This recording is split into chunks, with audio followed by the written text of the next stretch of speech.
One of my philosophies when casting and designing the voices for these characters in the game is to first take a look at how the characters have been portrayed in spoken word media.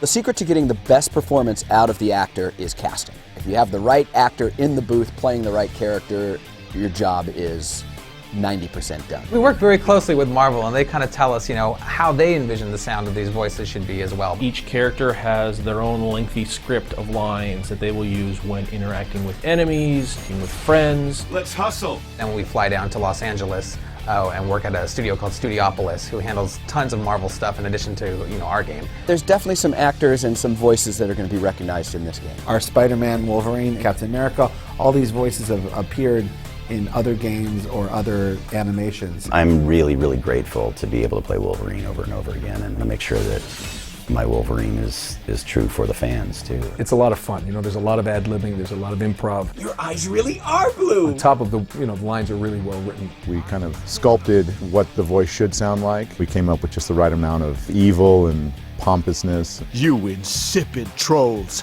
After you've established the character from a first session, the next sessions for me just seem to come. I can tap into any character that I need to once I've already done him or her, even once, and then you just bring them out. They just come out to play. They have such great experience playing these characters.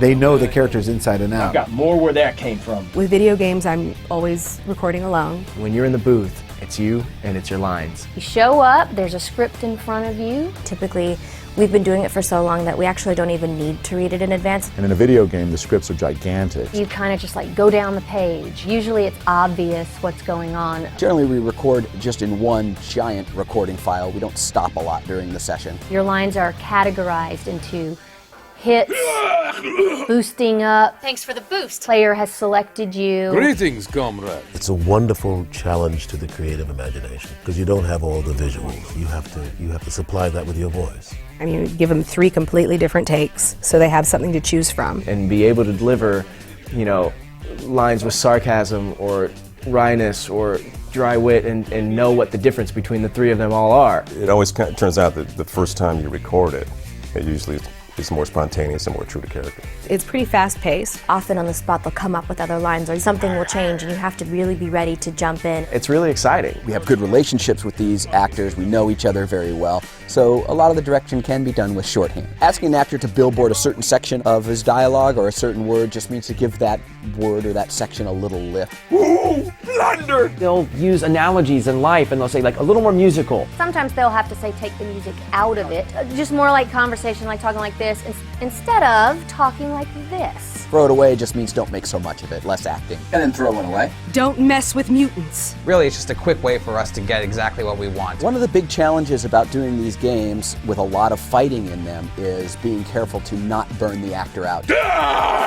No one! Even when my voice is a little tired, I can still go into the character's voice. Yeah, anytime you have to do this for 4 hours straight and then yell on top of that and yell again and again and again, especially in the games, you want to schedule that at the end of your day. Sometimes I actually put Steve's face in my head when I'm making fun of Wolverine, and we laugh about it all the time. With the Thing, the touchstone for me is my Uncle Joe. Hey, shorty. That's how I remember Uncle Joe. I would often close my eyes and imagine the scene, swinging through the city, whatever was happening. So I would. It's a physical thing. Part of being a voice actor, I think you have to sort of be schizophrenic and a little bit off your rocker, and I'm a little bit of both of those. You can't take a psychopath like Deadpool home with you. That's just not a good mix. We just like to leave them in a little corner in a box here at the studio and pull them out only when necessary.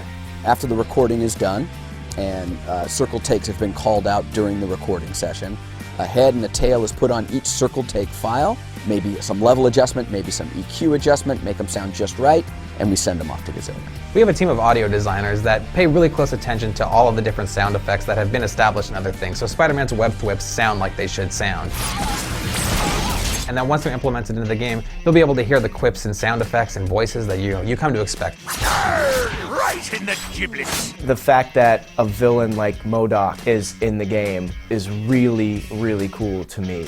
He's somebody who fans of Marvel Comics love, but nobody outside of Marvel Comics knows who this guy is. So they'll start getting insight into all these other great characters, these gems. It's not hard to get an immense depth of character range, references here and there, that makes that hardcore Marvel fan feel like this is the Marvel Universe I know. Voiceover plays a huge role in the game, and for me it was great because now the voices in my head will be voices in your head. Go to MarvelHeroes.com. Pick up a Founders Pack at MarvelHeroes.com. Make sure you pick up the Colossus Pack. Pick up the Wolverine pack, Bob. Sign up for the beta at MarvelHeroes.com. Squirrel Power!